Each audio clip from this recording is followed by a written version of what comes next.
Hello everyone, आज के इस वीडियो में हम बात करेंगे क्लास 12th की ज्योग्राफी यानी कि भूगोल। इसमें हम सेकंड बुक का चैप्टर नंबर 5 करने वाले हैं, खनिज तथा ऊर्जा संसाधन। इस चैप्टर को यहाँ पे हम बिल्कुल डिटेल में जानेंगे, विस्तार से समझेंगे, कौन से टॉपिक से इंपॉर्टेंट क्वेश्चन बनते हैं उस टॉपिक को भी देखेंगे। इस चैप्टर में से काफ़ी मैप बनते हैं, आपके मैप को भी समझेंगे। ठीक है, टेलीग्राम ग्रुप ज्वाइन कर लो। क्लास 12 ESP न्यू ग्रुप के नाम से अपना टेलीग्राम पे ग्रुप है, इसको ज्वाइन करोगे तो आपको यहाँ पे PDF नोट्स अवेलेबल हो जाएंगे, वहाँ से आप फ्री में PDF डाउनलोड कर सकते हो। ठीक है, मेरा नाम सतिंदर प्रताप है। अगर आपको कुछ डाउट हो, कुछ पूछना हो तो आप डायरेक्ट मुझे इंस्टाग्राम पे मैसेज कर सकते हैं। एकलव्य स्टडी पॉइंट ये मेरा यूज़र नेम है, आप मुझे इस नाम से सर्च कर सकते हैं। ठीक है, कुछ भी पूछना हो आप मुझे मैसेज कर दें, टाइम निकाल के मैं आपको रिप्लाई ज़रूर करूँगा। सिलेबस देख लो, टोटल 9 चैप्टर हैं, इसमें से आज हम चैप्टर नंबर 5 कर रहे हैं। ठीक है, इसके ऊपर के सारे चैप्टर मैंने करा दिए हैं। अगर आपने वीडियो नहीं देखी है तो उसकी प्लेलिस्ट में जाके वीडियो को देख सकते हो। चलिए स्टार्ट करते हैं चैप्टर को। सबसे पहला टॉपिक है हमारा खनिज यानी कि मिनरल्स। ठीक है, आप सभी ने खनिज देखे होंगे। खनिज संसाधन हमारे जीवन में बहुत ज़्यादा महत्वपूर्ण होते हैं और बिना खनिज संसाधन के तो आप कल्पना भी नहीं कर सकते कि हमारी लाइफ कैसी होगी। आप अपने घर में आसपास जहाँ भी देखोगे आपको खनिज संसाधन किसी न किसी रूप में मौजूद दिखेंगे।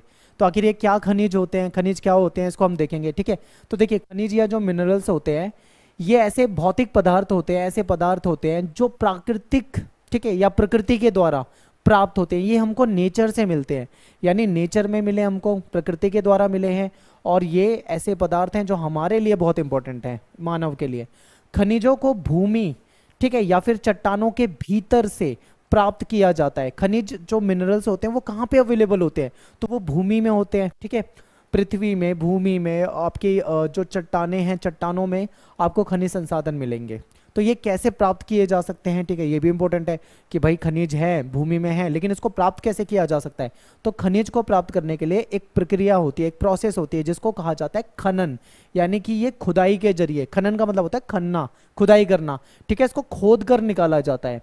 तो ये इंपॉर्टेंट है, याद रखिए। मैंने आपको बुक 1 में जब आपको चैप्टर पढ़ाया था प्राथमिक क्रियाओं वाला, तो वहाँ पे मैंने आपको खनन बताया था। तो खनन देखो 2 प्रकार का होता है, खनन भी इंपॉर्टेंट है। तो ये मैंने आपका उसी चैप्टर में से ये इमेज ले रखी है, NCERT में से आपने पढ़ा है तो आपने देखा होगा। वहाँ पे हमने क्या पढ़ा था, खनन 2 प्रकार का होता है। देखिए, अगर जमीन में ऊपरी सतह को खोदा जा रहा है 1 feet, 2 feet, 3 feet, 4 feet, 5 feet, ठीक है, तो इस प्रकार का जो खनन होता है इसको विवृत या फिर विपट्टी खनन कहा जाता है। दूसरा खनन होता है जो जमीन में या चट्टान में बहुत गहराई तक, बहुत नीचे तक होता है, बहुत गहराई तक खुदाई होती है, इसको कूपकी खनन कहा जाता है। ठीक है, इंपॉर्टेंट है। तो ये खनन हो गया, इसको उत्खनन भी कहा जाता है, आप ऐसे भी देख सकते हो। तो इस प्रक्रिया के द्वारा जो खनिज संसाधन होते हैं, जो खनिज होते हैं वो मिलते हैं हमको। ठीक है, तो ये इंपॉर्टेंट है, याद रखिए। आगे चलते हैं। अब एक और सिंपल सा टॉपिक है। ठीक है, जैसे आपसे कोई पूछ ले, बताइए ये जो खनिज होते हैं इसका क्या उपयोग होता है, तो आप सभी जानते हैं कि हमारी डेली लाइफ में इसका बहुत ज़्यादा इस्तेमाल है। अगर हम प्राचीन काल में देखें, जब मनुष्य को बहुत ज़्यादा ज्ञान नहीं था, बहुत ज़्यादा नॉलेज नहीं थी, उस समय भी जो खनिज संसाधन थे उनका उपयोग होता था। क्या काम में उपयोग होता था, औजार बनाने के लिए इस्तेमाल करते थे, बर्तन बनाने के लिए इस्तेमाल करते थे, हथियार बनाने के लिए इस्तेमाल करते थे। ठीक है, लेकिन जब मनुष्य को ज्ञान हुआ, मनुष्य को खनिज संसाधनों का महत्व समझ में आया, ठीक है, उसके बाद जब औद्योगिक क्रांति हुई, इसके पश्चात जो है खनिज संसाधन का बहुत ज़्यादा उपयोग हुआ और इसका महत्व भी जो था वो बहुत ज़्यादा बढ़ गया। तो खनिज संसाधन आगे मैं आपको डिटेल में बताऊंगा, आप सभी जानते होंगे पहले से ही। तो ये आपको 2-3 चीज़ें याद रखनी है। खनिज की परिभाषा क्या हो गई, खनिज किसे कहते हैं, तो आप बोलोगे कि खनिज जो है ऐसे भौतिक पदार्थ होते हैं जो कि हमको प्रकृति के द्वारा मिलते हैं। कैसे इसको निकाला जाता है, तो खनन की प्रक्रिया के द्वारा निकाला जाता है। ठीक है, खनन की प्रक्रिया भी 2 प्रकार की होती है। अगर ऊपर ऊपर खना जा रहा है तो इसको विविधि खनन या विवृत खनन कहा जाता है। अगर बहुत गहराई में जाके खनन होता है तो उसको कूपकी खनन कहा जाता है। ठीक है, और इसका उपयोग प्राचीन समय से होता रहा है। प्राचीन समय में देखें तो जो औजार बनाए जाते थे, बर्तन बनाए जाते थे, हथियार बनाए जाते थे, लेकिन जैसे ही औद्योगिक क्रांति आती है उसके बाद खनिज का महत्व बहुत ज़्यादा बढ़ जाता है। अब देखिए आगे समझते हैं बिल्कुल डिटेल में। खनिज की ना पहचान कैसे कर सकते हैं, ये भी है। तो खनिज के ना कुछ गुण होते हैं, खनिज के कुछ भौतिक और कुछ रासायनिक गुण होते हैं। तो खनिज को कैसे पहचाना जा सकता है, देखिए खनिज का कुछ रंग होता है, कुछ ना कुछ, हर खनिज का कोई ना कोई रंग होता है। इसकी एक संरचना होती है, ठीक है, उसके स्ट्रक्चर से उसको पहचाना जा सकता है। कुछ खनिज जो होते हैं वो चमकीले होते हैं, उनमें एक चमक होती है, उस चमक के जरिए भी इसको पहचानते हैं। खनिज का जो देखा जाता है वो कितना कठोर है, कठोरता के आधार पे भी खनिज को पहचाना जाता है। जैसे मान लीजिए हीरा है, अब आपने पढ़ा होगा कि हीरा जो है बहुत ही कठोर होता है, तो हीरा भी एक ऐसा खनिज है जो बहुत कठोर है। तो कुछ खनिज ऐसे भी होते हैं जो बहुत ज़्यादा कठोर नहीं भी होते, तो यानी कि कठोरता के आधार पे भी इसको पहचाना जाता है। घनत्व के आधार पे पहचाना जाता है, उसकी अवस्था, किस अवस्था में वो मौजूद है, ठोस है, द्रव्य है, गैस है, किस अवस्था में है उसको देखा जाता है। विद्युत के साथ वो कैसा है, क्या विद्युत का चालक है, ठीक है या नहीं, इसको देखा जाता है। दरार टूट फूट के जरिए तोड़ा जा सकता है, आसानी से नहीं तोड़ा जा सकता, उसको ठोक पीट कर क्या उसको पतली चादर के रूप में बनाया जा सकता है या नहीं बनाया जा सकता। बहुत तरीके होते हैं खनिज को पहचानने के, तो ये इसमें से कुछ महत्वपूर्ण तरीके हैं। ठीक है, आगे देखते हैं। अब देखो यहां से शुरू होता है मेन टॉपिक। जो खनिज संसाधन होता है ना, उसके जो भौतिक गुण होते हैं और उसके जो रासायनिक गुण होते हैं, उसके आधार पे खनिज को हम दो हिस्सों में बांट कर पढ़ते हैं। ठीक है, थोड़ी आसानी हो जाती है अगर इस तरीके से बांट के पढ़ोगे तो। एक हो जाएगा आपका धात्विक खनिज और एक हो जाएगा अधात्विक खनिज। इसके अलावा और भी खनिज, इसको और तीसरी कैटेगरी में भी अगर हम बांट सकते हैं, जैसे जो कुछ जगह पे जो ऊर्जा संसाधन होते हैं हमारे, उनको भी अलग से पढ़ा जाता है और कई जगह पे उसको इसी में पढ़ लिया जाता है। ठीक है, आपकी एनसीईआरटी के अकॉर्डिंग बताऊं मैं, एक बार आप इमेज देखिए। एनसीईआरटी तो आपको इसी के अंदर पढ़वा रही है ये, लेकिन इसको हम अलग से भी पढ़ सकते हैं एक तीसरी कैटेगरी बना के, जिसको हम ऊर्जा संसाधन के रूप में पढ़ सकते हैं। ठीक है, तो ऊर्जा संसाधन में इसको अलग से पढ़ सकते हैं, लेकिन अगर एनसीईआरटी में ऐसा दे रखा है तो हम इसको ऐसे ही पढ़ लेते हैं, क्योंकि अपने को क्या है, अपने को पढ़ना ही है, समझना है, पेपर में आएगा तो लिखना है, तो हम कैसे भी पढ़ सकते हैं। तो खनिज को हम दो हिस्सों में बांटेंगे, एक तो धात्विक खनिज हो जाएगा और एक अधात्विक खनिज हो जाएगा। क्लियर है? अब देखो, धात्विक खनिज को हम और दो कैटेगरी में बांट देते हैं। ठीक है, यानी कि जो धातु तो है, देखिए लोहा भी धातु है और तांबा भी धातु है, ये धातु ही है, लेकिन इसको भी हम दो हिस्सों में बांटेंगे। किस आधार पे? इस आधार पे कि इसमें से लोहे के तत्व किसमें हैं या नहीं है। इसको लौह और अलोह दो कैटेगरी में करके इसको बांट सकते हैं। लोह में क्या हो जाएगा आपका, लोहा हो जाता है, मैंगनीज हो जाता है। ठीक है, इसके अलावा भी अन्य होते हैं, मैं आगे आपको डिटेल में बताऊंगा। अलोह को अगर हम देखें तो उसमें तांबा, बॉक्साइट वगैरह हो जाता है। तो इस दो कैटेगरी में इसको बांट दिया। इसी तरीके से अगर हम आधात्विक खनिज को देखें तो इसको भी हमने यहाँ पे दो कैटेगरी में बांट दिया है, लेकिन अभी हम सबको एक साथ नहीं देखते हैं। आपको बस ये ध्यान से देखना है कैसे इसको बांटा हुआ है। पहले हम धात्विक खनिज पढ़ेंगे, उसमें लौह वाला पढ़ेंगे, ठीक है, इनको, फिर हम अलोह वाला पढ़ेंगे, उसके बाद हम इस पे अधात्विक खनिज में आएंगे, ताकि हमको एक पूरा सिस्टम से याद रहे। ठीक है, लगातार मतलब क्रम से याद रहे, एक साथ में कंफ्यूज हो जाते हैं थोड़ा, इसलिए आपको यहाँ पे ध्यान से देखना है। एक एक करके टॉपिक पढ़ते हैं। तो सबसे पहले मैं आपको धात्विक खनिज वाले पढ़ा देता हूँ। ठीक है, धात्विक खनिज क्या होते हैं? देखिए, धात्विक खनिज जो होते हैं वो धातु के, एक तरह से धातु के स्रोत के रूप में देखे जाते हैं। ठीक है, अब देखो इसको देखते हैं इसमें क्या क्या आ जाता है। तो धात्विक खनिज जो धातु होती है, तो आपके इसमें सोना आ जाएगा, ठीक है, चांदी, लोहा जिसमें लौह तत्व होते हैं, तांबा हो जाएगा, मैंगनीज हो जाएगा। ये सब कौन सी कैटेगरी में रखे हैं? हमने धात्विक खनिज की कैटेगरी में रखा है। इसको हम दो हिस्सों में बांट देते हैं, लौह और अलोह, जो कि अभी हमने यहाँ देखा था पीछे। ठीक है, धात्विक खनिज को हमने क्या करा था, दो हिस्सों में बांट दिया था। ठीक है, तो इस तरीके से हमने इसको दो हिस्सों में बांट दिया। अब लौह और अलोह में क्या अंतर होता है ये समझिए, एक छोटा सा अंतर है।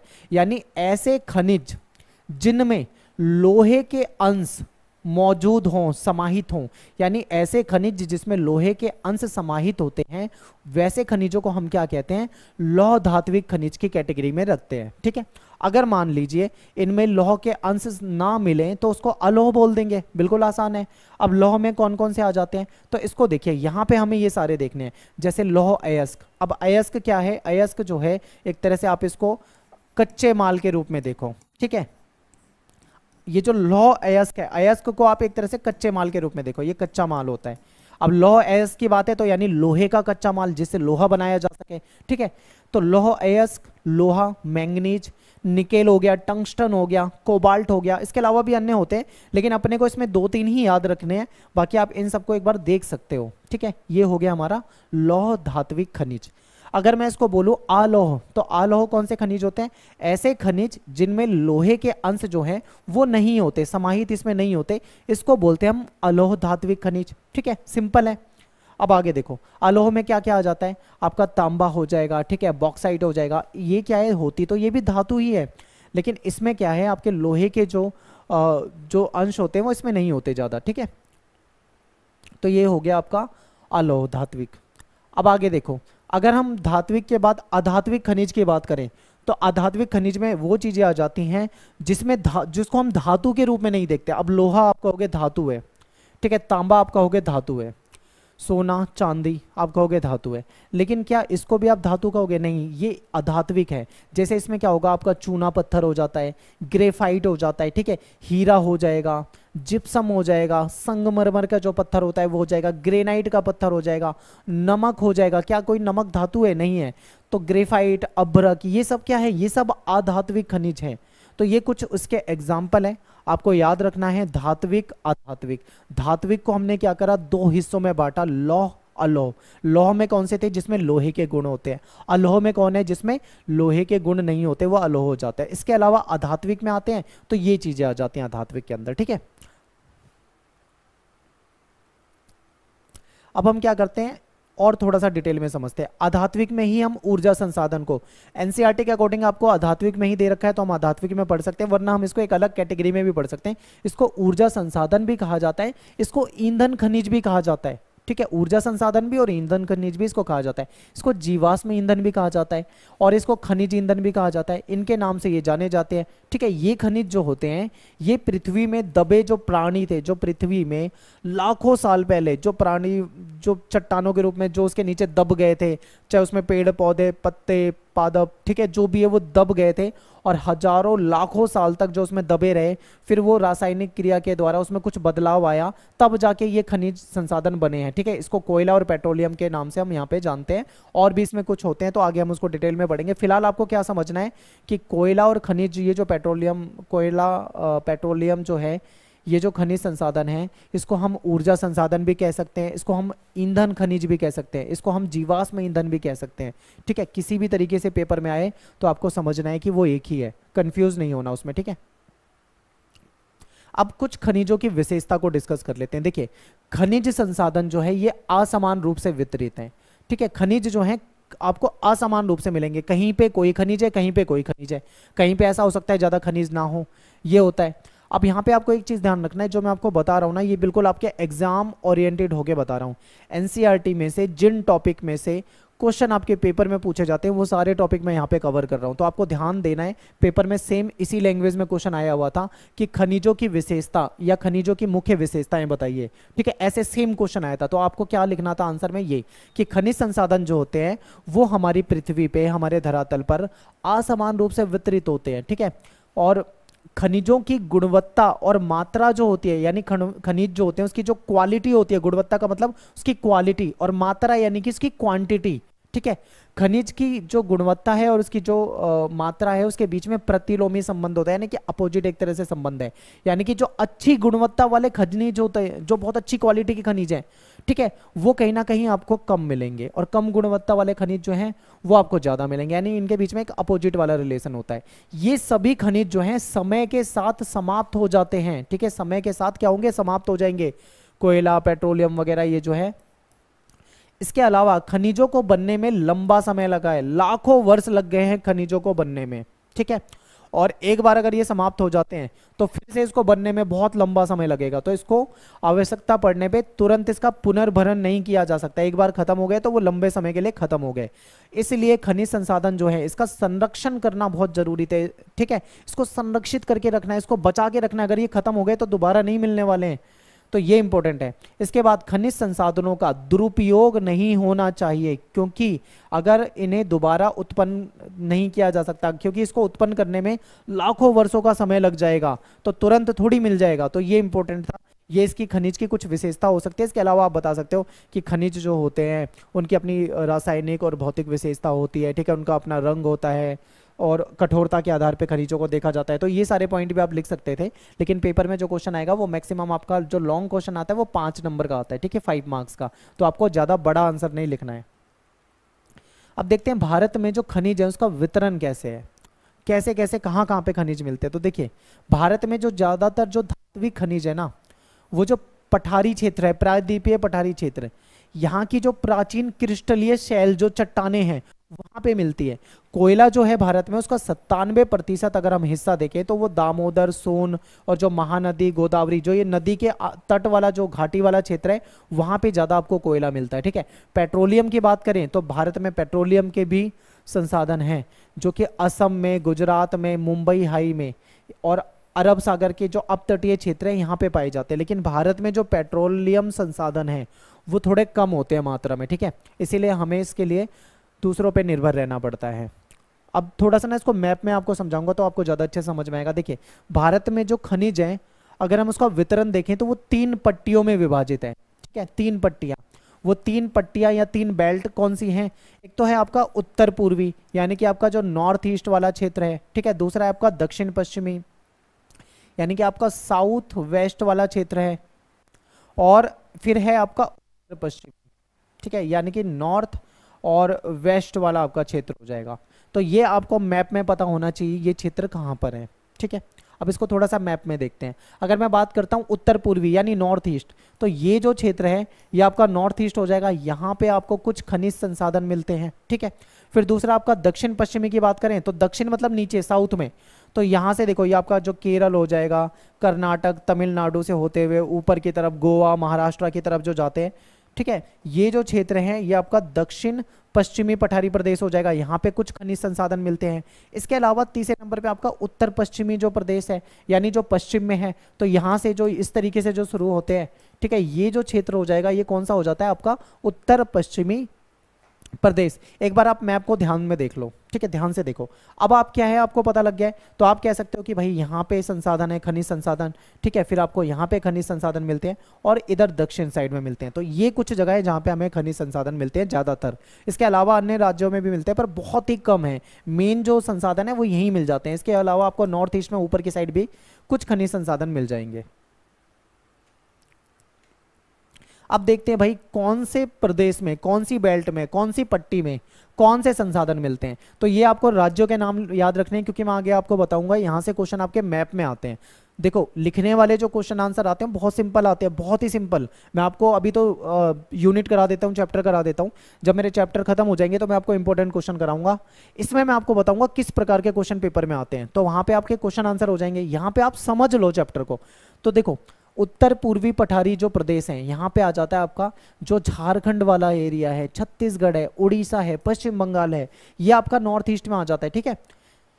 और इसके अलावा अगर दक्षिण पश्चिमी की बात करें तो दक्षिण पश्चिम में हमने क्या देखा था, केरल, तमिलनाडु, गोवा, कर्नाटका, ठीक है, ये सारे आ जाते हैं। फिर महाराष्ट्र भी आ जाता है इसी में। और अगर बात करें हम उत्तर पश्चिम की तो इसमें गुजरात, राजस्थान, ये क्षेत्र आ जाते हैं।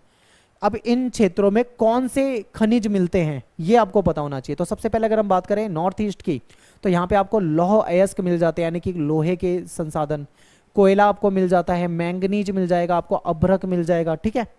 फिर अगर मैं बात करता हूँ दक्षिण पश्चिमी में तो यहाँ पे आपको क्या मिल रहा है, यहाँ पे लौह अयस्क, मैंगनीज और चूना पत्थर मिल जाता है।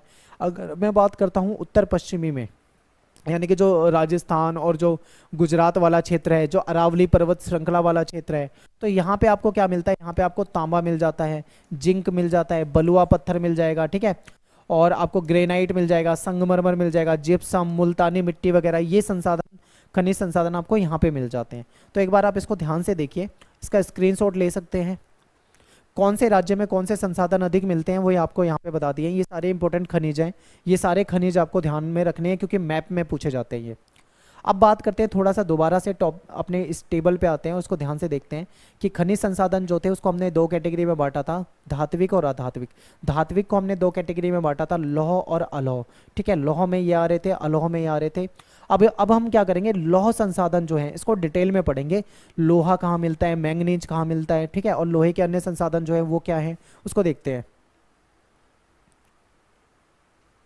देखिए लौह खनिज के अंदर आ जाता है आपका लौह अयस्क। अब देखिए लौह अयस्क को समझ लेते हैं, ठीक है। देखिए भारत की अगर हम बात करें तो भारत में जो लौह अयस्क हैं ये प्रचुर संसाधन है, काफी मतलब ज्यादा मिलते हैं, ठीक है, बहुत ज्यादा मिल जाते हैं। यहाँ पर एशिया का विशालतम लौह अयस्क आरक्षित क्षेत्र है, ठीक है। लौह अयस्क मतलब क्या है, ऐसी चीजें जिससे लोहा बनता है, ठीक है। लोहे के लिए जो कच्चा माल होता है उसको लौह अयस्क कहते हैं। हमारे देश में ये जो अयस्क है इसके 2 प्रमुख प्रकार आराम से मिल जाते हैं जो कि अच्छा लोहा माना जाता है। अब देखिए लौह अयस्क जो होता है ना इसके 4 प्रकार होते हैं वैसे तो, ठीक है। 4 प्रकार में कौन कौन से हैं आपके, सबसे पहला जो है देखिए लौह खनिज की अगर हम बात करें तो सबसे पहले हम पढ़ लेते हैं लौह अयस्क, ठीक है। देखिए भारत में लौह अयस्क जो है वो काफी प्रचुर मात्रा में अवेलेबल है। अगर एशिया में देखें तो जो विशालतम रिजर्व है हमारे पास, यानी कि अगर एशिया के नज़रिए से देखें तो भारत के पास बहुत ज़्यादा है लौह संसाधन। अब जो लौह अयस्क होते हैं वैसे तो ये 4 प्रकार के होते हैं, इसमें से 2 प्रकार जो होते हैं वो बेस्ट माने जाते हैं, हेमेटाइट और मैग्नेटाइट। भारत जो है, भारत में इसके चारों प्रकार मिलते हैं वैसे, ठीक है। तो चौथे प्रकार की अगर हम बात करें तो वो 3 और 4 कौन से हैं, तो उसमें आपको लिमोनाइट और सिडेराइट जो होता है वो इसके तीसरे और चौथे प्रकार होते हैं। लेकिन बेहतर कौन से होते हैं उसमें, हेमेटाइट और मैग्नेटाइट, ये बेहतरीन होते हैं। तो ये भारत में अवेलेबल है। बेहतरीन गुणवत्ता के कारण इसकी दुनिया भर में क्या है, बहुत ज़्यादा डिमांड है, यानी इसका जो लोहा बनता है वो बहुत मजबूत होता है, बहुत बढ़िया होता है। आगे चलते हैं। अब देखो पेपर में क्वेश्चन आता है आपके, ये मैप वाले क्वेश्चन आपसे पेपर में पूछ लिए जाते हैं। तो लौह अयस्क के जो खदानें हैं, ठीक है, वो नॉर्थ ईस्ट जो है यहाँ पे आपको देखने को मिल जाती है। कोयला क्षेत्र जो है उसके निकट इसकी खदानें स्थित है। और लौह अयस्क के कुल आरक्षित भंडार की अगर हम बात करें तो 95% भाग जो है वो आपको इन राज्यों में देखने को मिलता है, जिसमें आपका उड़ीसा हो जाएगा, झारखंड हो जाएगा, छत्तीसगढ़ हो जाएगा, कर्नाटक, गोवा, आंध्र प्रदेश, तमिलनाडु, ठीक है। तो यहाँ पे हो जाएगा। तो ये मैप आपके सामने रखा हुआ है मैंने, एक बार ध्यान से देखो इसमें, तो आपके इस वाले क्षेत्र में हो जाएंगे। फिर दूसरा क्या है आपका, ये जो तमिलनाडु वाला क्षेत्र है, कर्नाटक वाला क्षेत्र है, ठीक है, गोवा वाला जो क्षेत्र है, यहाँ पे भी आपको मिल जाता है। तो ये महत्वपूर्ण लौह अयस्क संसाधन यहाँ पे आपको मिल जाएंगे।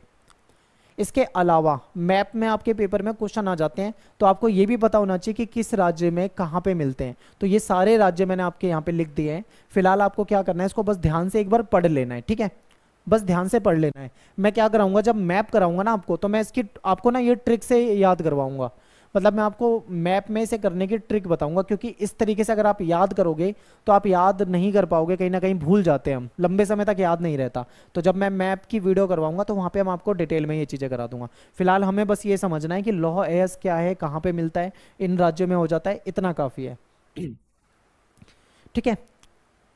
फिर लोहे के थोड़े से गुण जान लेते हैं, लेकिन लोहे के गुण जानने से पहले हम मैंगनीज को भी समझ लेते हैं, ठीक है, बाद में हम बात करेंगे लोहे के गुण के। देखिए मैंगनीज जो है ये लौह अयस्क के प्रगलन के लिए मैंगनीज जो होता है एक महत्वपूर्ण कच्चा माल है।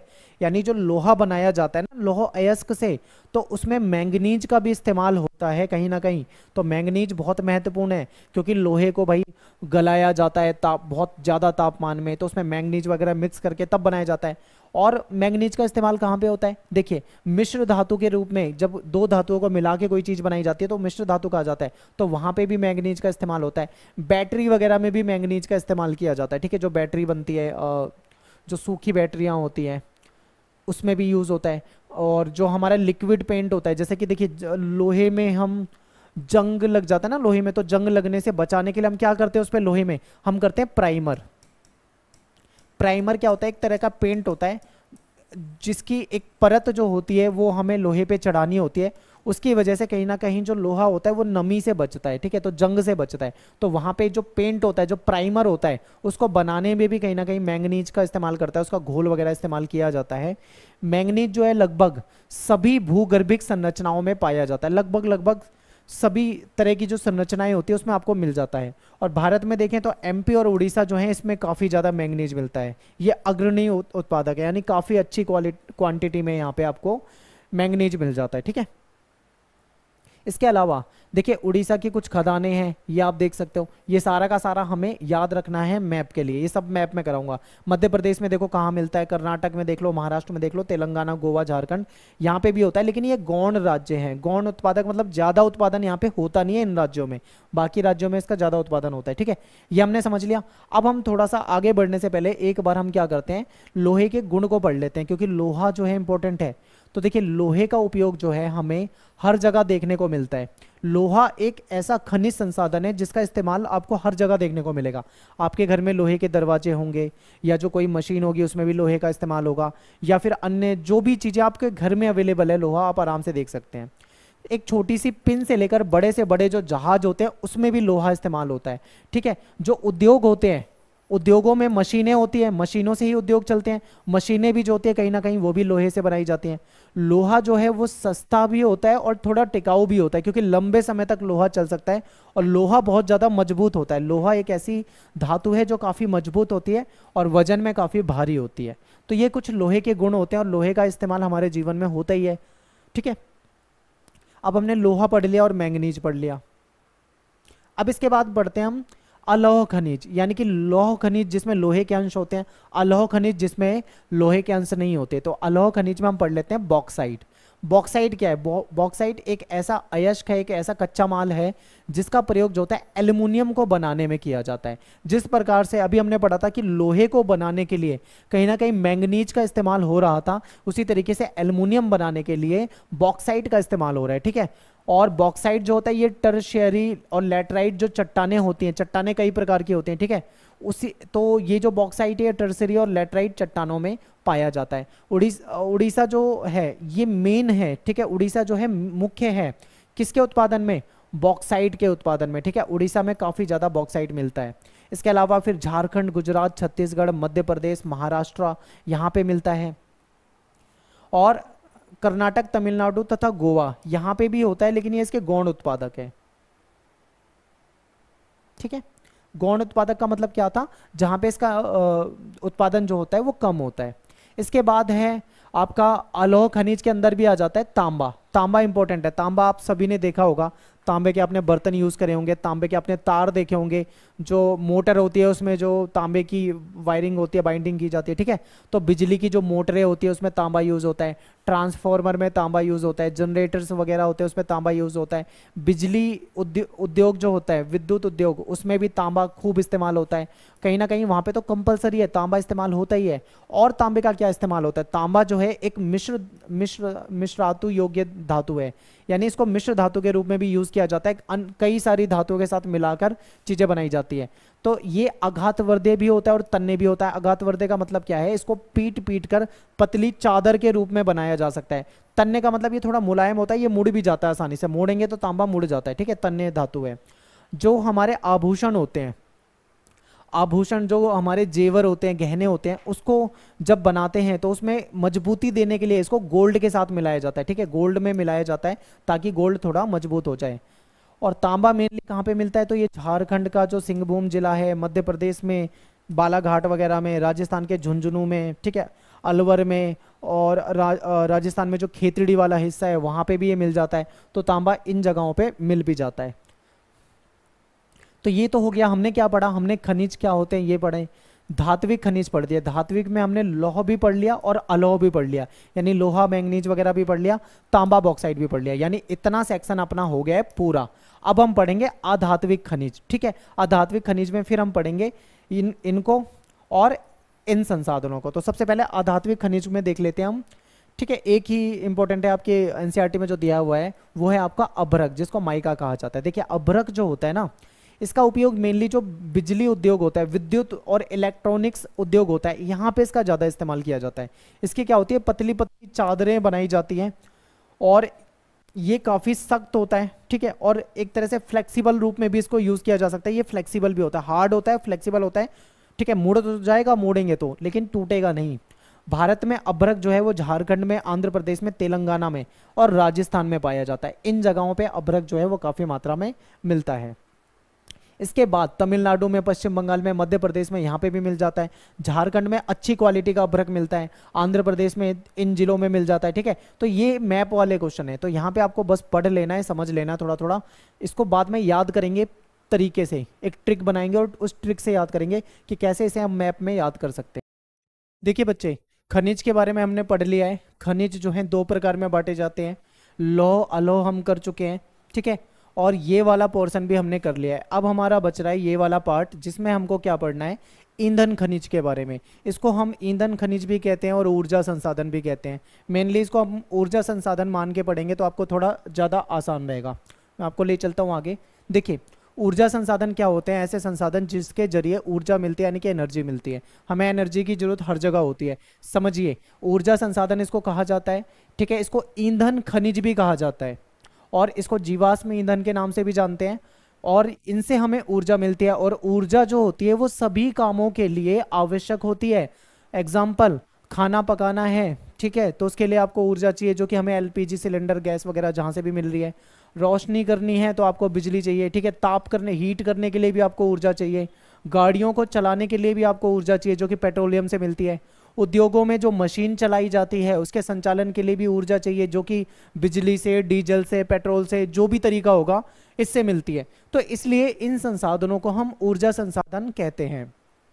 ऊर्जा का जो उत्पादन होता है वो ज़्यादातर ईंधन खनिजों में से कोयला, पेट्रोलियम और प्राकृतिक गैस, यूरेनियम, विद्युत, इनके जरिए होता है। ठीक है, तो अब यहाँ पे क्या इंपॉर्टेंट है ये समझना है हमको ना। यहाँ पे कोयले को समझना है, फिर पेट्रोलियम को समझना है और प्राकृतिक गैस को समझना है। तीनों को समझना है क्योंकि तीनों ही ऊर्जा के स्रोत हैं, ऊर्जा के महत्वपूर्ण स्रोत हैं, इसलिए इसको ऊर्जा संसाधन कहा जाता है। अब इनको हम दो कैटेगरी में बांट के देखते हैं। एक तो वो हैं जो परंपरागत हैं, यानी कि हमारी जो हमारे बुजुर्ग वगैरह हमारी कई पीढ़ियों से चलते आ रहे हैं, जिसको हम परंपरागत कहते हैं। जैसे कोयला हम अभी से यूज़ नहीं कर रहे, 100 साल, 200 साल, 300 साल पीछे जाओगे तो आपको कोयले का यूज़ मिलेगा, यानी कि परंपरागत तरीके से कोयले का इस्तेमाल कर रहे हैं। पेट्रोलियम हो जाएगा, ठीक है, और आपका इसमें प्राकृतिक गैस हो जाएगी। दूसरी तरफ होते हैं गैर परंपरागत, इसको हम अपरंपरागत भी कह सकते हैं। अब देखिए परंपरागत साधन कौन से हैं? कोयला, पेट्रोलियम, प्राकृतिक गैस। ये संसाधन हम और हमारी पीढ़ियाँ, कई पीढ़ियों से हम इसे इस्तेमाल करते आ रहे हैं। हमारे बुजुर्ग भी इसको इस्तेमाल करते थे और आज भी हम इसको कर रहे हैं। ये है तो सही, लेकिन इसमें से हमें कुछ नुकसान होते हैं। नुकसान क्या है? देखिए, इनकी यूज़ करने से कहीं ना कहीं पर्यावरण में प्रदूषण होता है। ठीक है, तो ये इसका एक नेगेटिव पॉइंट है। दूसरा इसका एक और नेगेटिव पॉइंट है कि ये जो परंपरागत हमारे जो ऊर्जा के संसाधन हैं, जो साधन हैं, इसमें कमी ये है कि ये एक लिमिटेड मात्रा में अवेलेबल हैं, उपलब्ध हैं। अब जिस प्रकार से जनसंख्या तेजी से बढ़ रही है, ये संसाधन थोड़ी बढ़ेंगे। जनसंख्या बढ़ेगी तो जनसंख्या की डिमांड भी बढ़ेगी, ज़्यादा डिमांड होगी तो इन संसाधनों का इस्तेमाल भी ज़्यादा होगा। ज़्यादा इस्तेमाल होगा तो एक बार ऐसा भी समय आएगा कि ये संसाधन ख़त्म हो जाएंगे, और आपको पता होगा कि अगर ये संसाधन ख़त्म हो जाते हैं तो इनको दोबारा से हम प्राप्त नहीं कर सकते। दोबारा से इसको बनने में लाखों करोड़ों साल का समय लगता है, तो ये तो पॉसिबल नहीं हो पाएगा। इसीलिए इन संसाधनों का इस्तेमाल अगर हम कम करके, यानी परंपरागत साधनों का इस्तेमाल अगर हम कम कर दें और शिफ्ट हो जाए हम इधर यानी गैर परंपरागत साधन में, तो हमारे लिए बेहतर होगा और हमारी आने वाली पीढ़ियों के लिए बेहतर होगा। यानी सतत पोषणीय विकास के हिसाब से देखें तो भी अच्छा है। और क्या फ़ायदा है इसका? इसका फ़ायदा ये है कि इसकी कॉस्ट शुरू में ज़रूर ज़्यादा आती है, लेकिन लॉन्ग टर्म में देखें तो कहीं ना कहीं हमें सस्ता पड़ता है। और इसके क्या फ़ायदे हो सकते हैं कि पर्यावरण के अनुकूल है, पर्यावरण में कोई प्रदूषण, पॉल्यूशन इसकी वजह से नहीं होगा। ठीक है, तो हम इनको समझते हैं, पहले अच्छे तरीके से समझेंगे। पहले हम क्या करेंगे, इधर वाले समझ लेते हैं, यानी परंपरागत को समझ लेते हैं, फिर चलेंगे हम गैर परंपरागत में। ठीक है, तो सबसे पहले बात कर लेते हैं कोयला की। कोयला तो आप सभी ने देखा होगा, कोयले का इस्तेमाल जो है वो बहुत बड़ी मात्रा में होता है ऊर्जा के संसाधन के रूप में। ठीक है, कोयले का इस्तेमाल होता है। कोयला जो है ये महत्वपूर्ण ऊर्जा का स्रोत है। इसका मुख्य जो प्रयोग होता है वो होता है बिजली बनाने के लिए। ठीक है, बिजली बनाने के लिए कोयला चाहिए, या लौह अयस्क, जब लोहा बनाया जाता है तो लौह अयस्क का प्रगलन करने के लिए, उसको जलाकर उसको गलाने के लिए भी कोयले का इस्तेमाल होता है। यानी कोयला जो है महत्वपूर्ण स्रोत है, ये हमको पता होना चाहिए। अब कोयला जो है हमें दो तरह की चट्टानों से मिलता है।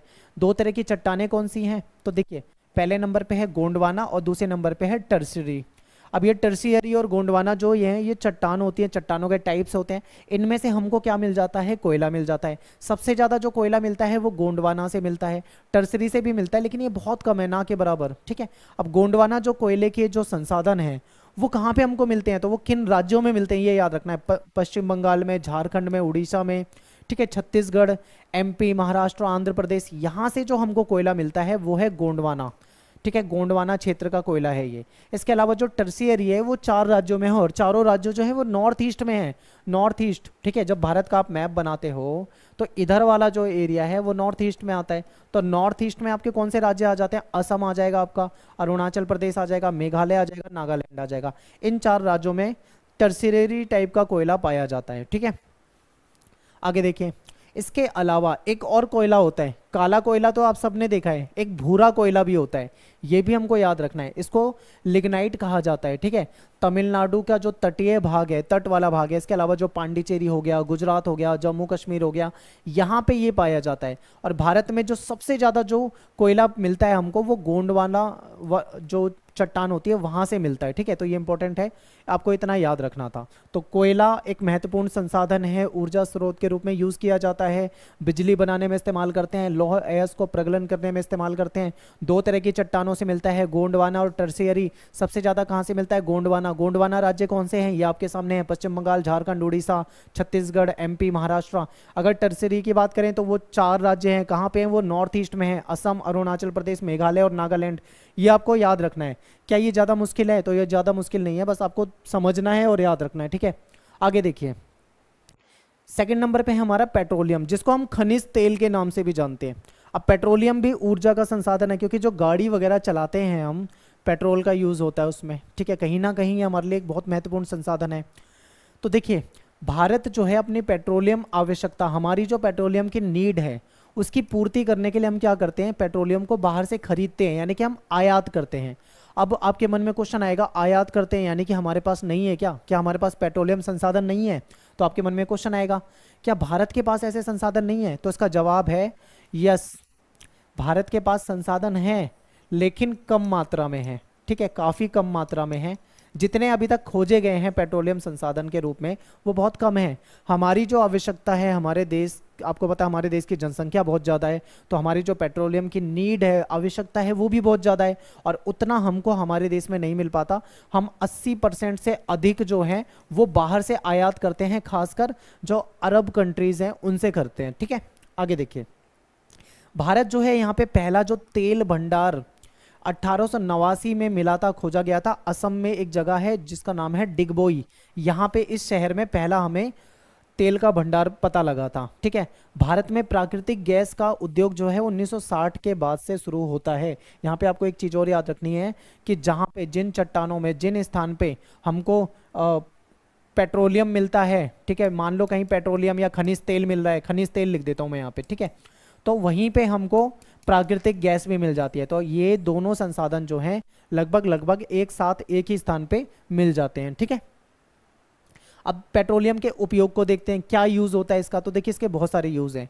जो हमारी गाड़ियाँ होती हैं वो जो चलती हैं, ठीक है, या फिर रेलवे या वायुयान के अंदर, एक तरह से ये ईंधन के रूप में काम करता है और ये महत्वपूर्ण स्रोत है। अब के समय में क्या है, पहले के समय में भाप के इंजन, जो कोयले वगैरह का यूज़ होता था, अब तो बिजली से चलने लगी हैं ट्रेनें वगैरह, लेकिन पहले भी अगर हम देखें तो कोयला एक महत्वपूर्ण स्रोत था। लेकिन गाड़ियों के लिए आज के समय में भी पेट्रोलियम एक महत्वपूर्ण संसाधन है, और इसके कई सारे सह उत्पाद हैं जो इसी से बनते हैं, पेट्रोलियम से ही, ठीक है, जो कि रसायन उद्योग में यूज़ होते हैं। जैसे कि देखो, उर्वरक हो जाएगा, जो आर्टिफिशियल रबर होती है, आर्टिफिशियल जो रेसे होते हैं, दवाइयाँ, मेडिसिन हो गई, वैसलीन हो गई, ठीक है, स्नेहक, एक आप ये मान लीजिए जैसे हम किसी मशीन में तेल डालते हैं, ठीक है, ताकि वो स्मूथली चले, उसको लुब्रिकेंट, ठीक है, प्रोवाइड कराने के लिए, यानी कि कहीं ना कहीं उसके बीच में जंग ना लगे, कट कट की आवाज़ ना आए, उसको नरम बनाने के लिए।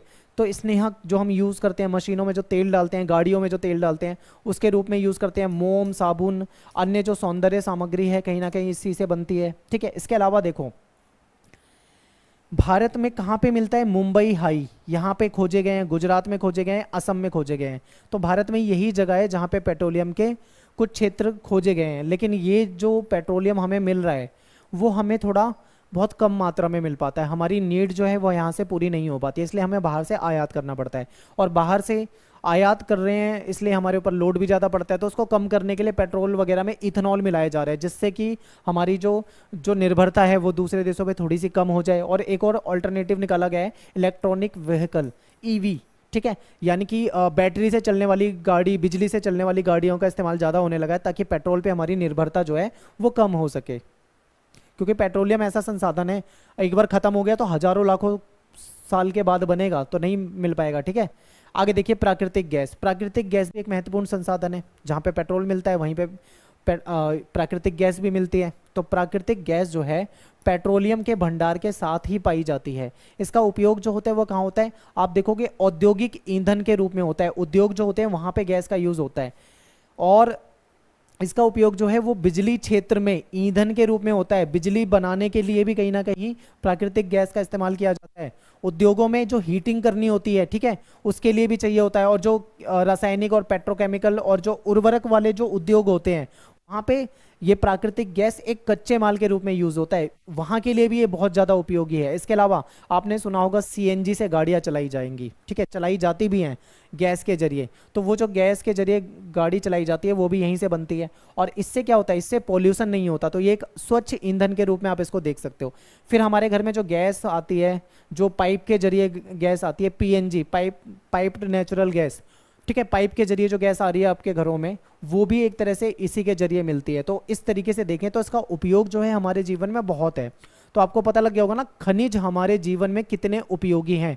मैंने आपको वीडियो के स्टार्टिंग में बोला था कि आप अपने घर में ध्यान से देखिए, सोचिए कहाँ कहाँ पे आपके ये मिनरल्स, खनिज संसाधन, ऊर्जा संसाधन यूज हो रहे हैं। तो आपको पता लग जाएगा कि हम इनके बिना जी ही नहीं सकते, कहीं ना कहीं हमारे लिए बहुत ज़्यादा इंपॉर्टेंट हो चुके हैं। ठीक है, आगे देखते हैं।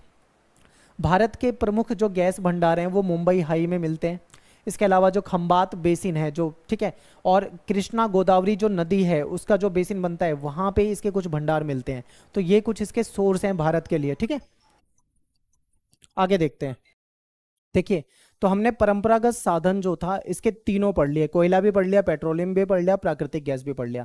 अब हम बात करेंगे अपरंपरागत साधन, या फिर इसको गैर परंपरागत साधन भी कहते हैं, जो कि प्राचीन समय से यूज में नहीं आ रहे हैं। ये अब की जरूरत के अकॉर्डिंग इसको बेस्ट माना जा रहा है। इससे पोल्यूशन भी नहीं होता और ऊर्जा जो हमें नेचर से मिल रही है उसका सही इस्तेमाल भी हो सकता है। ठीक है, इसलिए ये इंपॉर्टेंट हो गया। तो अब इसको पढ़ेंगे हम धीरे धीरे एक एक करके। सबसे पहले बात कर लेते हैं नाभिकीय ऊर्जा, यानी कि जो परमाणु ऊर्जा होती है, जिसको न्यूक्लियर एनर्जी के नाम से हम जानते हैं। ये क्या होती है और इसको हम कैसे यूज कर सकते हैं, इसको देखते हैं। देखिए, जो नाभिकीय ऊर्जा है इसको परमाणु ऊर्जा भी कहते हैं। ठीक है, इसके उत्पादन में मेनली दो चीजें यूज में आती हैं। एक है यूरेनियम, ये दो खनिज है, एक यूरेनियम एक थोरियम, इनके इस्तेमाल से होता है। ठीक है, ये परमाणु ऐसे पदार्थ होते हैं, ठीक है, जिनके अंदर कहीं ना कहीं केमिकल रिएक्शन होता है, या फिर हम इसको हिंदी में बोलें तो रासायनिक अभिक्रिया होती है। इससे ये केमिकल्स, इनकी एक प्रॉपर्टी होती है, इनका एक स्ट्रक्चर होता है, वो टूटकर दूर भी हो सकते हैं और आपस में एक साथ जुड़ भी सकते हैं। तो इसकी ये कुछ प्रॉपर्टी होती है, इसी के जरिए एनर्जी को यूज किया जाता है। तो यूरेनियम जो मिलता है वो जो धारवार सेल है, मैंने आपको बताया था ना कि कई प्रकार की चट्टानें होती है, उनमें से कुछ खनिज संसाधन मिलते हैं। तो धारवार जो सेल है उससे हमको यूरेनियम मिलता है। और भौगोलिक रूप से देखें तो यूरेनियम अयस्क जो है वो कहाँ पे मिलेगा, जो तांबा पेटी वाला क्षेत्र है, सिंहभूम वाला, जहाँ पे तांबा पेटी है, उस बेल्ट में ये आपको संसाधन मिलते हैं। और राजस्थान में देखें तो उदयपुर में, अलवर में, झुंझुनू जिलों में मिल जाता है। अगर हम इसको एमपी के अंदर देखें तो दुर्ग में मिल जाएगा, महाराष्ट्र में देखें तो भंडारा जिले में मिल जाता है, हिमाचल में देखें तो कुल्लू जिले में मिल जाता है। तो इन जगहों पे ये संसाधन अवेलेबल है। ये तो था बात यूरेनियम की। अब ये थोरियम जो है ये कहाँ मिलता है, तो ये साउथ में अगर आप जाओगे दक्षिण भारत में, केरला साइड में, तो आपको दिखेगा। ठीक है, तो देखिए थोरियम जो है वो केरल का जो तट वाला मैदान है, समुद्र के किनारे जो तट वाला क्षेत्र है, ठीक है, वहां पे बीच जो होता है समुद्र का, वहां पे कुछ बालू जमा हो जाती है, रेत जमा हो जाती है। उस बालू में दो तत्व होते हैं, एक होता है मोनाजाइट और एक है इल्मेनाइट। इनसे ये प्राप्त होता है। ठीक है, थोरियम जो दुनिया का जो बेहतरीन अच्छी क्वालिटी का थोरियम जो है वो आपको यहाँ पे मिल जाता है। इसके अलावा देखो, ये आपको आंध्र प्रदेश में भी मिलेगा, आंध्र प्रदेश के विशाखापट्टनम में। ठीक है, उड़ीसा में भी आपको मिल जाता है। तो यहाँ पे ये संसाधन मिल जाता है। आपके पेपर में एमसीक्यू क्वेश्चन में पूछा जा सकता है कि बताइए परमाणु ऊर्जा आयोग की स्थापना जो हुई है वो 1948 में की गई थी। ठीक है, तो ये इंपॉर्टेंट है, एमसीक्यू में पूछा जा सकता है। ऑप्शन में आपको बदल देंगे, 1948, 1947, 1946, 1945 आपको पहचानना होगा। तो ये आपको पता होना चाहिए। इस दिशा में क्या हुआ, प्रगति कैसे होती है, 1954 में ट्राम्बे परमाणु ऊर्जा संस्थान बनाया गया था, लेकिन बाद में इसका नाम बदल दिया गया और भाभा परमाणु अनुसंधान केंद्र के रूप में इसका नया नाम हुआ। इसके बाद से ये काफी तरक्की कर रहा है। ठीक है, तो ये इंपॉर्टेंट है। और कुछ महत्वपूर्ण परियोजनाएं जो अलग अलग जगह पे चल रही है, तो एक तारापुर महाराष्ट्र में चल रही है। राजस्थान में अगर हम बात करें, कोटा के पास जो रावत भाटा नाम का स्थान है वहां पे। तमिलनाडु में कलपक्कम हो गया, यूपी में देखें नरोड़ा हो गया, कर्नाटक में देखें तो कैगा हो गया। इन स्थानों पे कुछ महत्वपूर्ण परियोजनाएं जो हैं वो चल रही हैं, कुछ महत्वपूर्ण प्रोजेक्ट चल रहे हैं। ठीक है, नेक्स्ट है हमारा सौर ऊर्जा, यानी कि सोलर एनर्जी। ठीक है, सूरज से हमको रोशनी मिलती है और उस सूर्य की रोशनी से हम बिजली बना सकते हैं। ठीक है, किसके जरिए, ये हमारे सोलर जो प्लेट्स होती है, पैनल्स होते हैं, इन पैनल्स के जरिए हम बिजली को बना सकते हैं। तो बिजली बनाने के लिए नॉर्मली जो कोयला वगैरह यूज़ किया जाता है उससे कहीं ना कहीं प्रदूषण होता है, और अगर उसको छोड़कर हम इस तरीके से बिजली बनाएं तो ये हमारे लिए एक अच्छा विकल्प हो सकता है। इसीलिए आपने देखा होगा सरकार भी इस चीज़ पे ज़्यादा फोकस करती है कि लोग सोलर पैनल की तरफ भी जाएं। ठीक है, समझते हैं थोड़ा सा इसको। देखिए, सौर ऊर्जा जो फोटोवोल्टाइक सेल होते हैं इसमें, उसमें क्या होता है, सूर्य की किरणें होती हैं और उसको परिवर्तित कर दिया जाता है और उसको कहीं ना कहीं हम बिजली के रूप में कन्वर्ट कर देते हैं। तो ये सौर ऊर्जा के नाम से इसको हम जानते हैं। और ये इसको हम काम में ला सकते हैं। दो तरीके होते हैं इसके, एक फोटोवोल्टाइक जो सेल होते हैं उसके जरिए, और सौर तापीय जो प्रौद्योगिकी है, टेक्नोलॉजी है, इसके जरिए। इसके जरिए क्या होता है, सूर्य की जो किरणें होती है हमारे पैनल पे पड़ती है और उस पैनल के जरिए क्या होता है, बिजली बनाई जाती है। ठीक है, और उस बिजली का हम यूज़ कर सकते हैं। और ये जो तरीका होता है इसमें कोई प्रदूषण नहीं होता, कोई पोल्यूशन नहीं होता, कोई समस्या नहीं है। लेकिन एक चीज़ है, एक कमी है इसमें। कमी क्या है भाई, ये महंगी है। ठीक है, तो अगर हम इसे लॉन्ग टर्म में देखें, लंबे समय में देखें, लॉन्ग टर्म में ये हमको सस्ती पड़ती है। लेकिन अगर इसकी शुरुआती कॉस्ट देखें तो ये काफ़ी महंगी पड़ती है। ठीक है, अगर आप पैनल वगैरह लगवाना चाहते हो तो शुरू में ये महंगे पड़ते हैं, लेकिन लंबे समय में फ़ायदा देते हैं। और सूर्य क्या है, एक तरह से आप इसको ऐसा मान सकते हैं कि ये कभी ना ख़त्म होने वाली चीज़ें हैं। ठीक है, सूरज की रोशनी आपको दिन में मिलेगी, रात में चली जाएगी, फिर अगले दिन फिर सुबह होगी, फिर आपका सूरज निकलेगा। तो रोज़ सूरज निकलेगा, रोज़ आप सूरज की जो मिलने वाली जो किरणों से एनर्जी है उसको बिजली में कन्वर्ट कर सकते हो। तो इम्पोर्टेंट स्रोत है हमारे लिए। ठीक है, तो सौर ऊर्जा बहुत इंपॉर्टेंट है। सौर ऊर्जा को अगर हम कंपेयर करते हैं तेल आधारित संयंत्रों से तो 7% बेटर है। ठीक है, अगर उसको हम परमाणु ऊर्जा या नाभिकीय ऊर्जा से कंपेयर करें तो 10% ज़्यादा प्रभावशाली सौर ऊर्जा है। तो सौर ऊर्जा बहुत इंपॉर्टेंट है। ये हमारे नए तरीके हैं, अगर इनसे हम इसको अपना लेते हैं तो कहीं ना कहीं हमें इससे फ़ायदा होगा। अब सौर ऊर्जा के जरिए हम सोलर हीटर चला सकते हैं। ठीक है, सोलर हीटर लगवा सकते हैं जिससे गर्म पानी मिल जाए, सोलर कुकर चला सकते हैं, या फिर हमारे घर के सारे उपकरण चल सकते हैं। आपके मन में एक क्वेश्चन आएगा कि क्या ये जो सोलर पैनल अगर हम अपने घर पे लगा लेते हैं तो इससे हमारे घर की जो चीज़ें हैं सब चल जाएंगी, जैसे कि आपका बल्ब जल जाएगा, पंखा चल जाएगा, क्या इससे एसी भी चल सकता है, क्या इससे सब कुछ वैसे ही चल सकता है जैसे नॉर्मल बिजली से चलता है? ये हो सकता है आपके मन में ये क्वेश्चन हो। तो यस, सारी चीज़ें चलाई जा सकती है, लेकिन इसमें यही ध्यान रखना है कि आपके घर का जो बिजली का लोड है वो कितना है।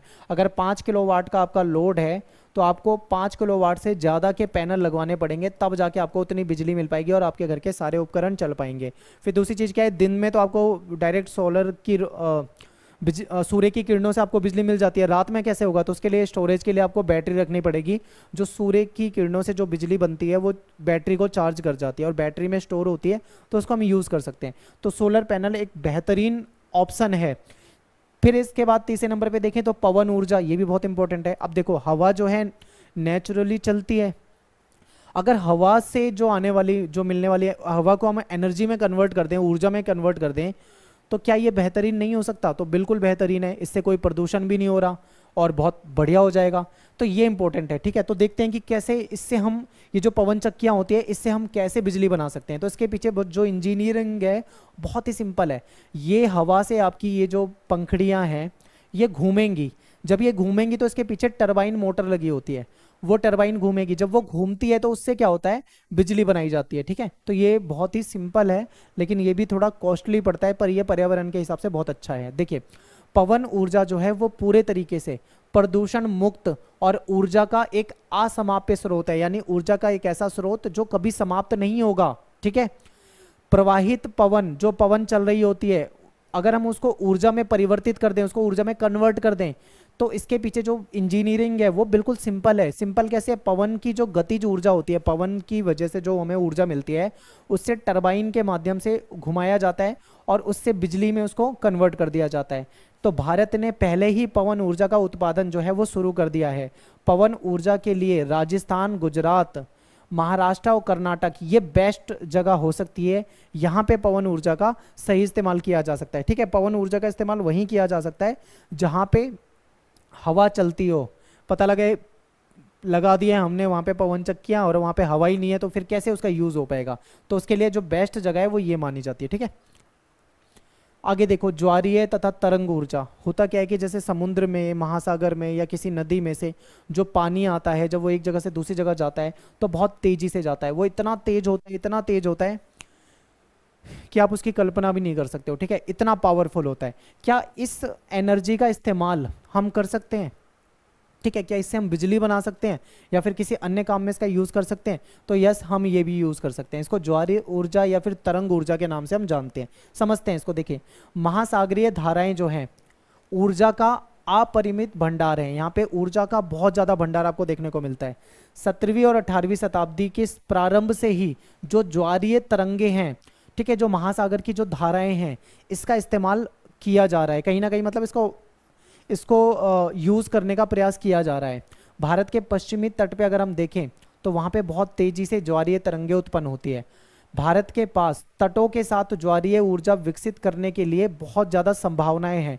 अगर भारत चाहे तो उस एनर्जी का उपयोग भी कर सकता है और उससे बिजली भी बना सकता है, ठीक है, लेकिन अभी तक इसका उपयोग किया नहीं गया है, लेकिन संभावना है कि हम इसका इस्तेमाल आगे कर सकते हैं। इसके बाद है भूतापीय ऊर्जा, यानी भूमि से जो ताप निकलता है, जो हीट निकलती है, उससे कैसे यूज़ कर सकते हैं। देखिए, जब पृथ्वी के गर्भ से मैग्मा निकलता है, आपने ज्वालामुखी के बारे में पढ़ा होगा क्लास 11th में, तो उसमें जो मैग्मा निकलता है वो बहुत ज़्यादा क्या होता है, ऊष्मा निर्मुक्त करता है, बहुत ज़्यादा, उसमें बहुत ज़्यादा गर्म होता है, बहुत ज़्यादा हीट होती है।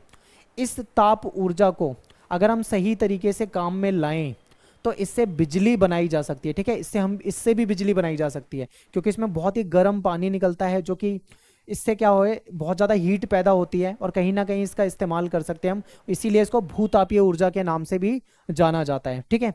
तो ये एक महत्वपूर्ण ऊर्जा के संसाधन के रूप में देखा जाता है और इसको एक अल्टरनेटिव सोर्स के रूप में देखा जा रहा है, वैकल्पिक स्रोत, कि हम इसके जरिए भी हम कहीं ना कहीं एनर्जी बना सकते हैं, बिजली बना सकते हैं। देखिए, मध्यकाल से ही ये जो भूमि के अंदर से जो निकलने वाला मैग्मा होता है उस पे काम किया गया है, ठीक है, यूएसए में इस पे काम हुआ है। यहाँ के आसपास के भवन जो थे उसको ताप देने के लिए गर्म जल के पाइपों का एक जाल तंत्र तैयार किया गया था, नेटवर्क बनाया गया था, और ये संयंत्र जो है अभी भी काम कर रहा है, तो ये इंपॉर्टेंट है। आगे देखिए, जैव ऊर्जा।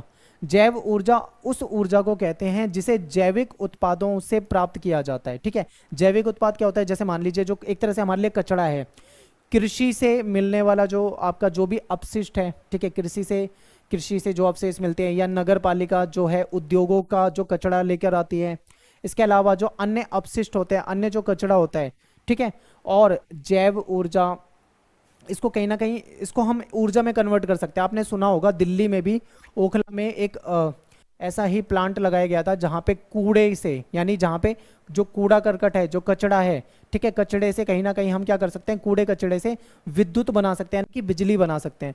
तो कूड़े से कैसे हम, अपशिष्ट से कैसे और कूड़े कचड़े से कैसे बिजली बना सकते हैं, इसके लिए ये एक महत्वपूर्ण स्रोत हो जाता है, जैव ऊर्जा इसको कहा जाता है। और विकासशील देशों के लिए तो ये बहुत ज़्यादा एक वरदान साबित होगा, क्योंकि बहुत कूड़ा कचड़ा है विकासशील देशों में। अगर उस कूड़े का सही इस्तेमाल हो जाता है, सही निस्तांतरण हो जाता है, तो पर्यावरण में प्रदूषण भी घट जाएगा, लोगों की आत्मनिर्भरता भी बढ़ेगी, ठीक है, जलाऊ जो लकड़ी है, जो उस पर भी दबाव कहीं ना कहीं कम हो जाएगा। तो ऐसा हो भी रहा है दिल्ली में, नई दिल्ली में जो ओखला नामक जगह है, यहाँ पे इस तरीके का एक प्लांट लगाया गया है जहाँ पे कूड़े से बिजली बनाई जाती है, ठीक है। आगे देखिए, खनिज संसाधनों का संरक्षण। तो यहाँ तक आपको ये समझ में आ गया होगा कि खनिज संसाधन का हमारे जीवन में क्या रोल होता है, क्या महत्व होता है, हमारे लिए खनिज संसाधन जो हैं वो कितने महत्वपूर्ण है, ये आपको अच्छे से समझ में आ गया है। तो अब हम बात करेंगे कि खनिज संसाधनों का संरक्षण क्यों जरूरी है, क्योंकि आप सभी जानते हैं कि खनिज संसाधन जो हैं वो पृथ्वी पर एक लिमिटेड मात्रा में अवेलेबल हैं, ठीक है। अगर उसका बहुत ज़्यादा इस्तेमाल हो जाता है, एक समय ऐसा आएगा जिस दिन वो खत्म हो जाएंगे। अगर हम उसका पूरा यूज़ कर लेते हैं, ख़त्म कर देते हैं, तो हमारी आने वाली पीढ़ियों को तो वो खनिज संसाधन मिल नहीं पाएंगे, तो कहीं ना कहीं वो हमारे लिए नुकसानदायक साबित होगा, ठीक है। तो खनिज संसाधनों का संरक्षण करना हमारे लिए बहुत ज़रूरी है।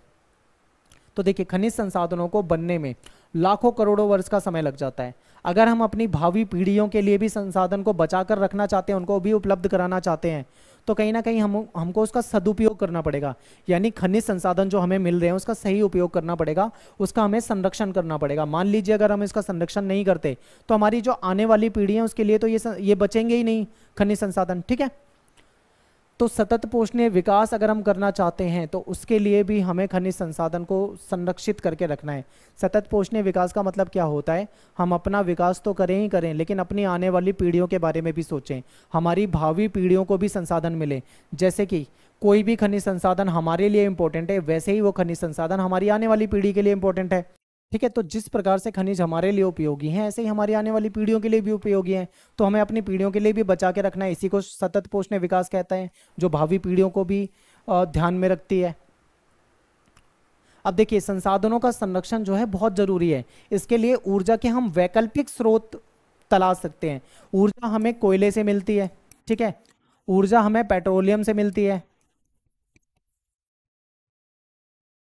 तो इन संसाधनों से हमें, ये लिमिटेड संसाधन है, ठीक है, अगर इन संसाधनों का हम इस्तेमाल कम करके वैकल्पिक संसाधन में जाए, हम सौर ऊर्जा का इस्तेमाल करें, पवन ऊर्जा का इस्तेमाल करें, तरंग ऊर्जा का इस्तेमाल करें, भूतापीय ऊर्जा का इस्तेमाल करें, तो कहीं ना कहीं इससे हमको बेनिफिट होगा। तो संसाधनों का संरक्षण भी हो जाएगा और ये संसाधन हमारे लिए महत्वपूर्ण है और हमारे काम भी आ जाएंगे। तो ये इंपॉर्टेंट है, ठीक है। तो यहाँ पे अपना जो चैप्टर है वो खत्म हो जाता है। आई होप आपको चैप्टर अच्छे से समझ में आया होगा, और थोड़ा बड़ा चैप्टर है लेकिन आपको अच्छे से समझ में आना चाहिए। मिलते हैं आपसे नेक्स्ट वीडियो में। Thanks for watching. जय हिंद, जय भारत। वीडियो को लाइक ज़रूर करें, कमेंट करें, शेयर करें। मिलते हैं आपसे नेक्स्ट वीडियो में। धन्यवाद।